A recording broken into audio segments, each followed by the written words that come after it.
नमस्कार, बहुत स्वागत है आपका। मैं हूं आपके साथ ऋतु ज्ञानवानी। सबसे पहले बात रीवा की। राज्यसभा सांसद का विवादित बयान सामने आया है। राज्यसभा सांसद राजमणि पटेल का विवादित बयान आया। सावरकर को अंग्रेजों का चापलूस उन्होंने बताया। बीजेपी पर निशाना साधते हुए यह बयान दिया है। सावरकर की विचारधारा वाले नहीं हो सकते गांधी के अनुयायी। सरदार पटेल की मूर्ति बनाने से कुछ नहीं होता। सरदार पटेल खुद महात्मा गांधी के अनुयायी थे।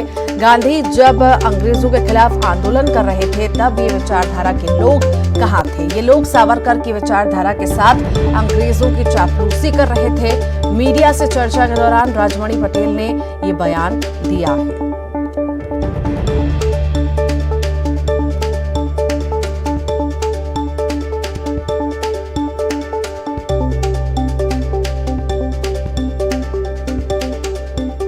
कहता हूँ कि आज सरदार पटेल की सबसे बड़ी स्टैचू बनवा दिया। सरदार पटेल के हुए कि उनके विचारधारा के हम अनुयायी हैं। सावरकर को राहुल गांधी ने प्रमाण के साथ में, पत्र के साथ में दिया है कि माफ़ी मांगा है। तो इनमें दम है तो पत्र दिखा देना कि माफ़ी नहीं मांगे, प्रमाण दे भारतीय जनता पार्टी। तो इनका लुका छिपा वाला चेहरा जो है दिखाने के और होते हैं, खाने वाले हाथी के दांत और होते हैं। उस तरह का भारतीय जनता पार्टी है। तो जिस समय सरदार पटेल महात्मा गांधी के पुजारी है, तो जिस समय महात्मा गांधी यातनाएं भोगत रहे थे, जेलों में सड़ रहे थे, प्रजातंत्र की लड़ाई के लिए, आवाज़ उठाने के लिए, गरीब को हक अधिकार दिलाने के लिए, उनको स्वाभिमान और सम्मान की लड़ाई लड़ रहे थे, इस विचारधारा के लोग कहाँ थे? क्या गांधी के साथ में थे? क्या सरदार पटेल की विचारधारा के साथ में थे? या सावरकर की विचारधारा के साथ में थे? अंग्रेजों की चापलूसी करते थे।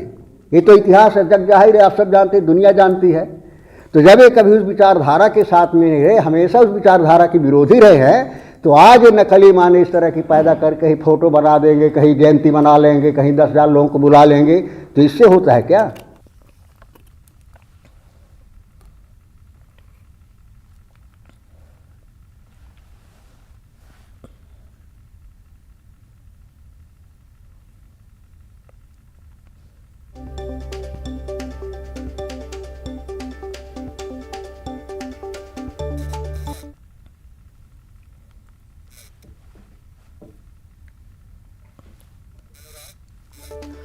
और इसी पर ज्यादा जानकारी के लिए अनुराग हमारे साथ जुड़ गए हैं लाइव। अनुराग, पहले राहुल गांधी द्वारा बयान दिया गया, अब जो है इतने बड़े नेता कांग्रेस के बयान देते हैं, आखिर क्या मायने निकाले इन बयानों के? देखिए, भारत जोड़ो यात्रा के दौरान राहुल गांधी ने महाराष्ट्र में वीर सावरकर की भक्ति को लेकर सवाल उठाए थे। उन्होंने कहा था कि वीर सावरकर ने अंग्रेज़ों से माफ़ी मांगी थी और उनके यहाँ काम करने की, अंग्रेज़ों के प्रति अपनी भक्ति को भी जाहिर किया था। राहुल गांधी के इस बयान को लेकर खासा बवाल खड़ा हुआ था और जो कांग्रेस के सहयोगी संगठन है उन्होंने भी इस बयान को लेकर निंदा की थी। लेकिन अब कांग्रेस के नेता राहुल गांधी के बयान के बाद मध्य प्रदेश के कांग्रेस के नेता उसी बयान को आगे बढ़ाते हुए नजर आ रहे हैं। राज्यसभा सांसद राजमणि पटेल, उन्होंने मीडिया से चर्चा के दौरान ये बात कही है कि जो वीर सावरकर थे वो अंग्रेजों के चापलूस थे, चापलूसी करते थे। और उन्होंने राहुल गांधी के दिखाए पत्र का हवाला देते हुए कहा है कि राहुल गांधी ने जो कहा है वो पूरी तरीके से सच है। लेकिन इसके अलावा सरदार वल्लभ भाई पटेल की जो गुजरात में प्रतिमा लगाई गई है उसको लेकर भी जो है राजमणि पटेल ने कई तरह के सवाल खड़े किए। उन्होंने कहा कि सरदार पटेल महात्मा गांधी के अनुयायी थे और ऐसे में जो लोग इस तरह की बातें करते हैं, वीर सावर की विचारधारा की बात करते हैं, वो गांधी विचारधारा के व्यक्ति नहीं हो सकते हैं। तो कुल मिलाकर इन दोनों बयानों के जरिए सुर्खियां पाने की एक होड़ सी मची हुई लगी दिखाई दे रही है और शायद उसी का ये नतीजा कि राज्यसभा सांसद राजमणि पटेल ने अब इस तरीके का बयान देकर इसको हवा देने की कोशिश की है। जिस तरह से वीर सावरकर पर बयान दिया गया, ना सिर्फ बीजेपी ने, दूसरी पार्टियों ने भी घेरा, शिवसेना ने भी घेरा। इतने बड़े पद पर अगर कोई नेता है तो कुछ सोच समझ कर नहीं लगता आपको अनुराग, इस तरह के बयान देना कहीं ना कहीं ठीक नहीं है? बिल्कुल देखिए वीर सावरकर की भक्ति को लेकर जिस तरीके से राहुल गांधी ने सवाल खड़े किए और उसी सवाल को आगे बढ़ाते हुए कांग्रेस के नेता नजर आ रहे हैं, उससे कई तरह के सवाल जरूर खड़े होते हैं, क्योंकि न सिर्फ राहुल गांधी के उस बयान को लेकर जो उद्धव गुट वाली शिवसेना है उसने भी नाराजगी जताई थी, बीजेपी के नेताओं ने भी इसका विरोध किया था, लेकिन अब उसी मुद्दे को जिस तरीके से हवा देकर बढ़ाने की कोशिश की जा रही है उससे साफ है कि वीर सावर के मुद्दे को मध्य प्रदेश की सियासत में भी कांग्रेस गर्म करना चाहती है। राहुल गांधी की मध्य प्रदेश में यात्रा शुरू होने वाली है और उसी यात्रा से पहले राज्यसभा सांसद का वीर सावर की भक्ति को लेकर सवाल उठाना इस बात की तरफ संकेत है कि 2023 के चुनाव से पहले वीर सावरकर की भक्ति को लेकर एक बार फिर कांग्रेस, बीजेपी और आरएसएस पर हमलावर हो सकती है। ठीक ठीक ठीक, आप लगातार बने रहिएगा हमारे साथ। कुछ मेहमान भी जुड़ गए। रामेश्वर वर्मा जी हमारे साथ जुड़ गए हैं बीजेपी से। बहुत स्वागत है सर आपका। पहले राहुल गांधी जी द्वारा बयान दिया गया, सावरकर को लेकर चापलूस बताया गया, अब राज्यसभा सांसद भी यही कह रहे हैं, किस तरह से देखते हैं आप?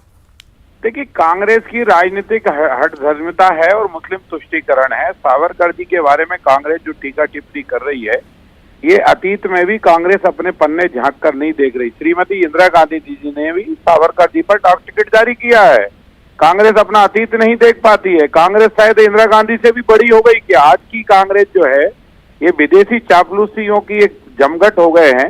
ये इंदिरा गांधी को भी नहीं पहचान पाए तो ये सावरकर को क्या पहचान पाएंगे। और कांग्रेस को ये समझ में नहीं आ रहा, स्वतंत्र वीर सावरकर पर गाली देना, जो जिसका पूरा परिवार तिहाड़ जेल में बंद रहा हो, जिसने भारतीय आजादी के लिए अपने प्राण निछावर किए हों, केवल कांग्रेस को इसलिए चिढ़ है क्योंकि स्वतंत्र वीर सावरकर जो है तो हिंदूवादी नेता थे। वो देश विभाजन का विरोध कर रहे थे। वो कह रहे थे कि जिन्ना और नेहरू की लड़ाई में अगर कुछ दिन और भी लड़ना पड़े तो लड़ो, लेकिन पाकिस्तान को अलग मत करो। विभाजित हिंदुस्तान अच्छा नहीं है, शहीदों का अपमान होगा। ये विरोध जो है सावरकर का था और इसलिए कांग्रेस सावरकर का विरोध करती रहती है, क्योंकि कांग्रेस को लगता है कि सावरकर का विरोध अगर हम करेंगे तो कट्टरपंथी जो मुसलमान हैं वो इनके साथ आ जाएंगे और वो मुस्लिम तुष्टीकरण की नीति के तहत वो सावरकर जी को गाली देती रहती है। मुस्लिम तुष्टीकरण की नीति के तहत वो अन्य हिंदूवादी नेताओं को गाली देती रहती है, जबकि कांग्रेस तो बहुत बड़ी पापी है क्योंकि इसने तो स्वयं देश विभाजन करा है। 47 में थे कौन? अगर तुम दम भरते हो कि 47 में आजादी के लिए तुम्हारे पुरखों ने काम किया तो विभाजन का पाप भी आप स्वीकार करो कि विभाजन के पाप भी हमारे पुरखों से हुआ है। वो क्यों स्वीकार नहीं करते? देश विभाजन किसने किया? देश विभाजन भी तो फिर आपके ही पुरखों ने किया, पर स्वीकार करो कि पंडित नेहरू के कारण देश विभाजन हुआ है। जी, जवाब ले लेते हैं रामेश्वर जी। हमारे साथ भूपेंद्र गुप्ता भी जुड़े हुए हैं, पर मैं उससे पहले चाहूंगी कि एक बार वो वीडियो ऑडियो सुन लेते हैं जो राज्यसभा सांसद द्वारा कहा गया है, वो सुन लेते हैं। कहना चाहता हूं कि आज सरदार पटेल की सबसे बड़ी स्टेचू बनवा दिया। सरदार पटेल के हुए कि उनके विचारधारा के हम अनुयायी हैं। सावरकर को राहुल गांधी ने प्रमाण के साथ में, पत्र के साथ में दिया है कि माफी मांगा है, तो इनमें दम है तो पत्र दिखा देना कि माफी नहीं मांगे। प्रमाण दे भारतीय जनता पार्टी। तो इनका लुका छिपा वाला चेहरा जो है दिखाने के और होते हैं, खाने वाले हाथी के दांत और होते हैं, उस तरह का भारतीय जनता पार्टी है। तो जिस समय सरदार पटेल महात्मा गांधी के पुजारी है, तो जिस समय महात्मा गांधी यातनाएं भोगत रहे थे, जेलों में सड़ रहे थे, प्रजातंत्र की लड़ाई के लिए, आवाज उठाने के लिए, गरीब को हक अधिकार दिलाने के लिए, उनको स्वाभिमान और सम्मान की लड़ाई लड़ रहे थे, इस विचारधारा के लोग कहाँ थे? क्या गांधी के साथ में थे? क्या सरदार पटेल की विचारधारा के साथ में थे? या सावरकर की विचारधारा के साथ में थे? अंग्रेजों की चापलूसी करते थे। ये तो इतिहास है, जग जाहिर है, आप सब जानते हैं, दुनिया जानती है। तो जब ये कभी उस विचारधारा के साथ में नहीं रहे, हमेशा उस विचारधारा के विरोधी रहे हैं, तो आज नकली माने इस तरह की पैदा कर कहीं फोटो बना देंगे, कहीं जयंती मना लेंगे, कहीं 10,000 लोगों को बुला लेंगे, तो इससे होता है क्या? जी भूपेंद्र जी, कितना इत्तेफाक रखते हैं आप इस बयानबाजी से? हैं आप कहेंगे वो उनका निजी बयान है, व्यक्तिगत बयान है? नहीं, बिल्कुल इसमें इत्तेफाक रखने की बात ही नहीं है। तो बयान बिल्कुल सच है, तो सार्वजनिक डॉक्यूमेंट है, इसमें कोई चीज छुपी हुई थोड़ी है। भारतीय जनता पार्टी की समस्या ये है कि कम पढ़े लिखे लोग इसमें होने के कारण जो है वो जो है चीजों को पढ़ते लिखते नहीं है। ये तो पब्लिक डॉक्यूमेंट्स हैं। इन पब्लिक डॉक्यूमेंट्स को इनकी हिम्मत हो तो ये डिनाई करें और कहें कि जो है ये डॉक्यूमेंट्स गलत हैं। दूसरी चीज, अभी हमारे विद्वान भाई जो है, जो बीजेपी के नेता हैं, बात कर रहे थे कि कांग्रेस ने बंटवारा कराया और कांग्रेस ने पाप किया, कांग्रेस ने वो पाप किया। जितनी समझ उतनी बातें। देश का बंटवारे के पहले पूरी बात सुन ले, पहले मुझे पूरी बात करने दीजिए, फिर आप बीच में बोलिएगा। बोलिए। देश का बंटवारा करने के पहले जो है बंगाल का बंटवारा करवाया सुबह श्याम प्रसाद मुखर्जी ने, और ईस्ट बंगाल और वेस्ट बंगाल बना हिंदू और मुसलमान के आधार पर।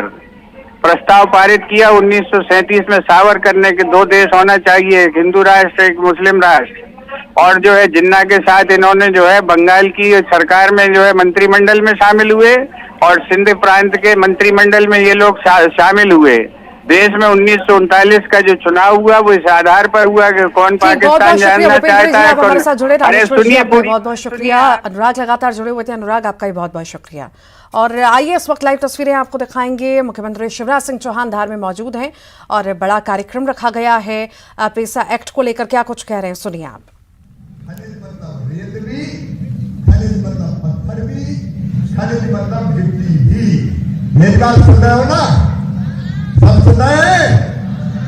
तो रेत हो, गिट्टी हो, पत्थर हो, सरकार को अगर ये अनुसूचित एरिया में से लेना है तो सर्वे भी तब करेगी जब गांव के लोग कह देंगे अनुमति है, सर्वे कर लो। और गांव वालों का नहीं तो फिर नहीं। बात समझ में आई? अब ये नहीं है कि कलेक्टर के मन में आया कि फलाने गांव में हो तो पत्थर, हो तो खदान। अब ये नहीं होगा। गांव वाले चाहेंगे कि खोदो तो खोदेंगे, गांव वाले कहेंगे नहीं तो नहीं। ठीक है? और इसके बाद ये खदान किसको मिलेगी?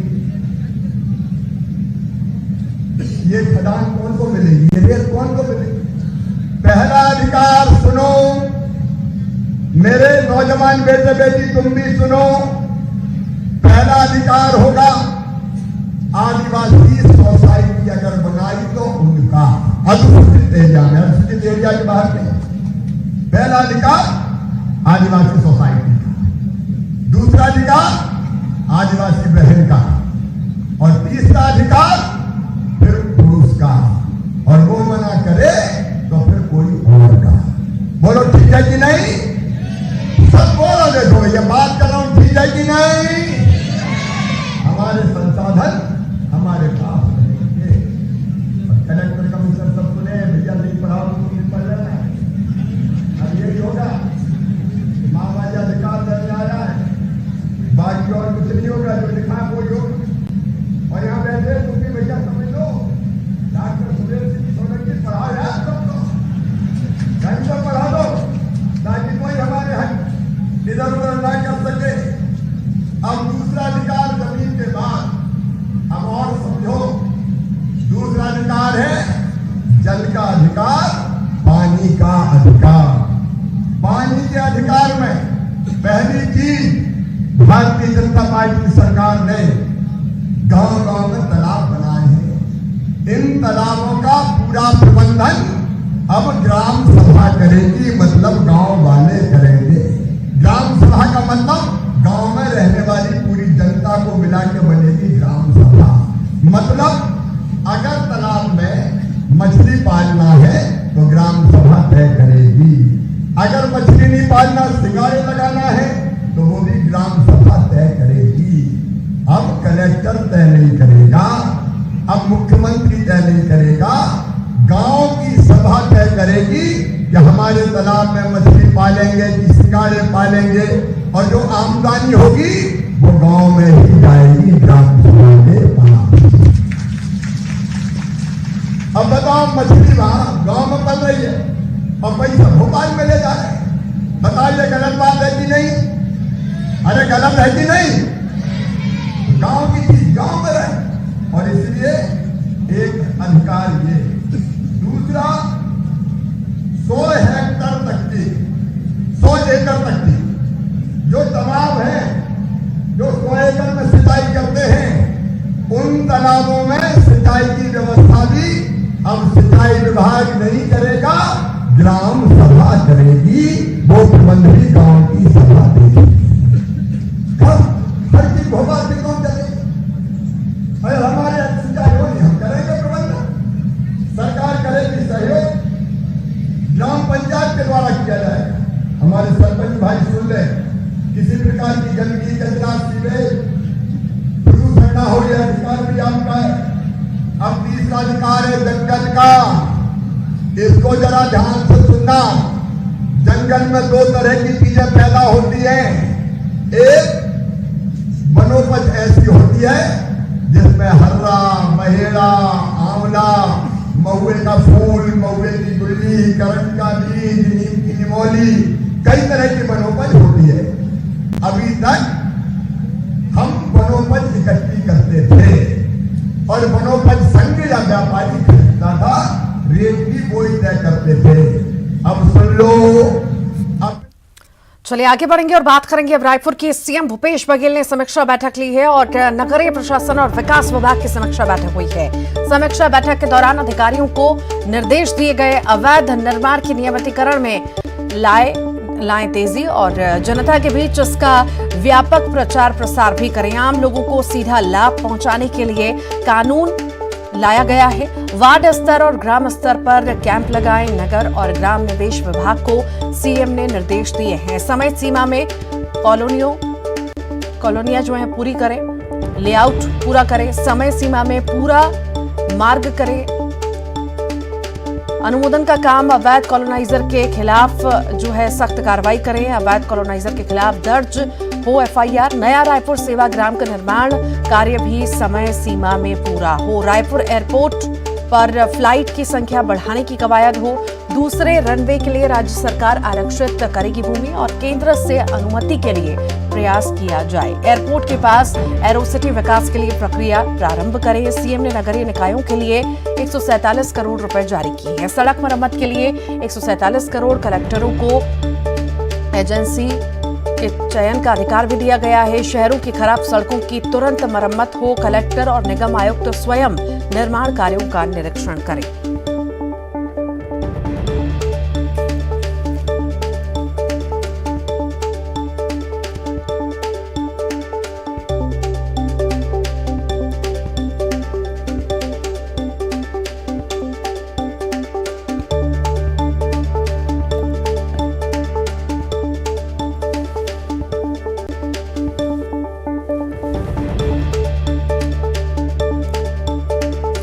सीएम भूपेश बघेल ने समीक्षा बैठक ली है। नगरीय प्रशासन और विकास विभाग की समीक्षा बैठक ली गई है। कई सारे निर्देश कलेक्टरों को दिए गए हैं। अवैध निर्माण की नियमितीकरण में तेजी लाने के लिए बात कही गई। जनता के बीच इसका व्यापक प्रचार प्रसार भी करें और कई सारी बातें कही गई हैं। कई सारे निर्देश मुख्यमंत्री द्वारा दिए गए हैं। नगर और ग्राम निवेश विभाग को सीएम ने निर्देश जारी किए हैं। ज्यादा जानकारी के लिए देवव्रत हमारे साथ जुड़ गए हैं। देवव्रत, सीएम भूपेश बघेल ने बैठक की है, कितनी खास ये बैठक रही, किन किन मुद्दों पर चर्चा, निर्देश, जानकारी? जी, फिलहाल एक्शन मोड में मुख्यमंत्री भूपेश बघेल यहाँ पर नजर आ रहे हैं और जिस तरह से आज बैठक हुई है, ये बैठक रखी गई थी एक नगरीय प्रशासन विभाग की और कई निर्देश जो है वो मुख्यमंत्री द्वारा जारी किए गए हैं, जिसमें अवैध जो निर्माण है उनमें नियमितीकरण में तेजी लाने के निर्देश दिए गए हैं और साथ ही साथ एक महत्वपूर्ण जो फैसला लिया गया है वो सबसे बड़ा फैसला एक तरह से रोड निर्माण का है, सड़क निर्माण का है, जिसके लिए नगरीय निकायों में जो सड़कों की मरम्मत है उसके लिए 147 करोड़ रुपए तकरीबन जारी किए गए हैं और कलेक्टरों को दिए गए हैं कि वो एजेंसी का चयन करें और सड़कों की मरम्मत कराएं। इसके अलावा एक सख्त निर्देश जो है वो मुख्यमंत्री ने जारी किए हैं, जिसमें सड़कों की तत्काल मरम्मत की जाए और उसके निरीक्षण का जो निर्देश है वो कलेक्टर और नगर निगम आयुक्तों को दिया गया है। एक अहम बात यहाँ पर ये भी सामने आती है, जिसमें उन्होंने एयरपोर्ट में जो फ्लाइट की संख्या बढ़ाने के लिए, दूसरे रनवे बनाने के लिए जो राज्य सरकार। ठीक, बहुत बहुत शुक्रिया जानकारी को साझा करने के लिए देवव्रत। आगे बढ़ेंगे एक और बड़ी खबर की बात। राजधानी में संविदा कर्मचारियों का धरना प्रदर्शन लगातार जारी है। सीएम हाउस का घेराव करने निकले हैं संविदा कर्मचारी। नियमितीकरण की मांग को लेकर धरना प्रदर्शन किया जा रहा है। बूढ़ा तालाब के पास पुलिस ने संविदा कर्मचारियों को रोका। प्रदर्शन में बड़ी संख्या में संविदा कर्मचारी मौजूद हैं।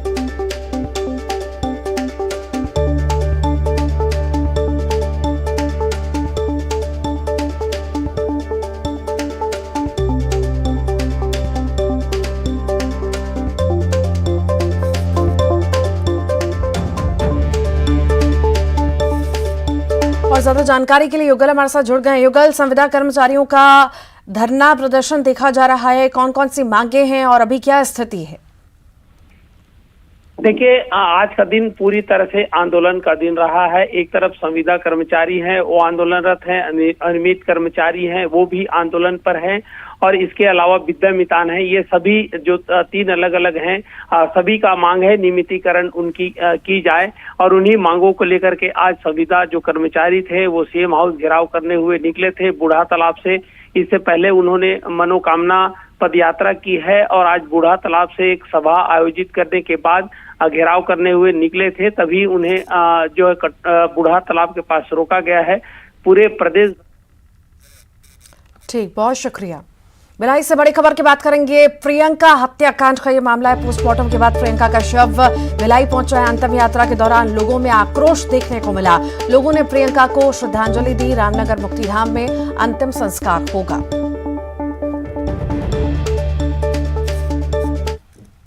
और इसी के साथ ही फिलहाल के लिए इस बुलेटिन में इतना ही।